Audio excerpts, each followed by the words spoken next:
Dead எக்ஸாமுக்கு கேட்கப்படுற முக்கியமான psychology concept பார்க்கலாம்.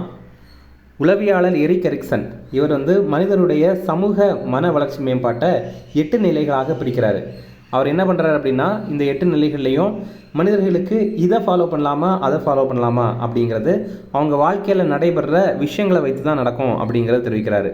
ஃபஸ்ட்டு நம்பிக்கை வெர்சஸ் நம்பிக்கையின்மை. இது ஒரு குழந்தை பிறக்கிறதுலேருந்து 1 வயது வரைக்கும். இப்போ இந்த குழந்தைக்கு உணவு, பாதுகாப்பு, அன்பு இதெல்லாம் கரெக்டாக கிடைக்குது அப்படின்னா இந்த குழந்தைக்கு உலகத்தின் மீது நம்பிக்கை வரும். அது வாழ்நாள் முழுவதுமே அந்த நம்பிக்கை இருக்கும். அதே நேரம் இதில் ஏதாவது குறைபாடு இருக்குது, அதுக்கு உணவு குறைபாடோ, பாதுகாப்பு குறைபாடோ, அன்பு குறைபாடோ இருக்கும்போது உலகத்தின் மேலே இந்த குழந்தைக்கு நம்பிக்கை இன்மை தான் ஏற்படும். இரண்டாவதாக தன்னாட்சி வெர்சஸ் வெட்கம் மற்றும் சந்தேகம் அப்படிங்கிறது. இது 1 வயதிலிருந்து 3 வயது வரை இருக்கிற குழந்தை, அதாவது நடை பழகும் வயது இருக்குல்ல, அந்த வயது குழந்தைகளுக்கானது. இதில் பார்த்திங்கன்னா சில வேலைகளை அவங்களாகவே செய்ய முற்படுவாங்க. இதை தான் தன்னாட்சி அப்படின்னு குறிப்பிட்றாங்க. இந்த நேரத்தில் அவங்கள நம்ம பாராட்டணும் அப்படின்னா தன்னுடைய வாழ்க்கை முழுவதுமே தானாக ஏதாவது செய்யணும் அப்படிங்கிற உணர்வு அவங்களுக்கு இருக்கும்.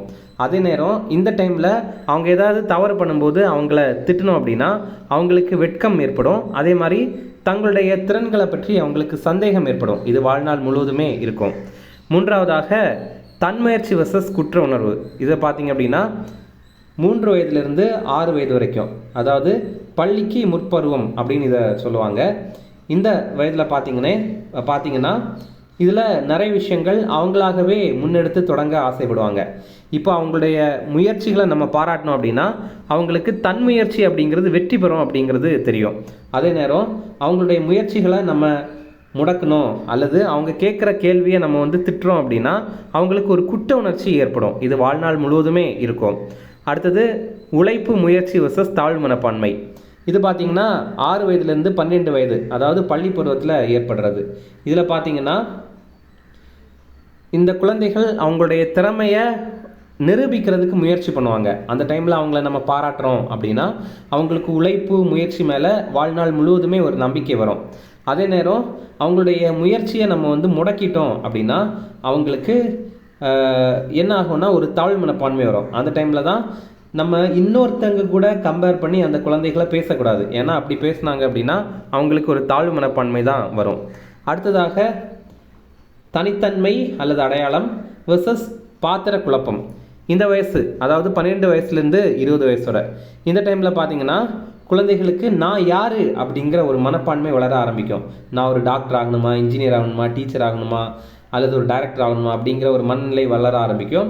இந்த டைமில் அந்த குழந்தைக்கு சரியான வழிகாட்டுதல் இருக்குது அப்படின்னா அதற்கு தனித்தன்மை கிடைச்சிரும். நம்ம இதுதான் ஆக போகிறோம் அப்படிங்கிற ஒரு தெளிவு கிடைக்கும்.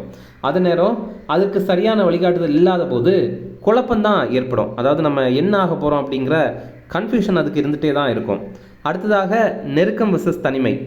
இது 20 வயதுலேருந்து 40 அல்லது 45 வயது வரைக்கும்.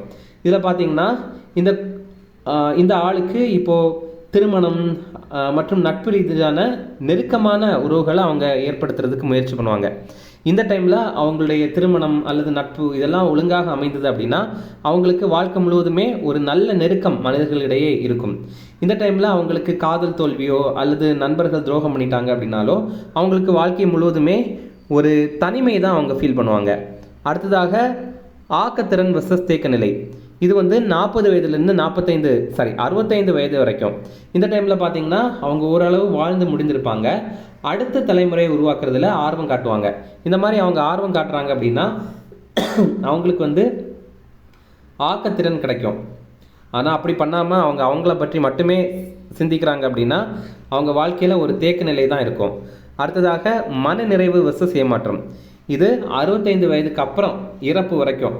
இதில் பார்த்திங்கன்னா அவங்க தன்னுடைய கடந்த காலத்தை யோசித்து பார்க்கும்போது அவங்க நல்லா வாழ்ந்துருக்க மாதிரி அவங்களுக்கு தோணுது அப்படின்னா அவங்களுக்கு ஒரு மன நிறைவு ஏற்படும். அதே நேரம் நம்ம செய்ய நினைத்ததை செய்ய முடியாமல் போய்விட்டதே அப்படின்ற மாதிரி அவங்களுக்கு ஏமாற்றம் வந்துச்சு அப்படின்னா அவங்க வாழ்க்கை அதுக்கப்புறம் ஃபுல்லுமே ஏமாற்றமாக தான் இருக்கும். ஓகே, இது நிறைய முறை எக்ஸாமில் கேட்டிருக்காங்க. அதனால் இது ரொம்ப ரொம்ப முக்கியமான கான்செப்ட். இது கண்டிப்பாக படித்து வச்சுங்க. Okay, thank you.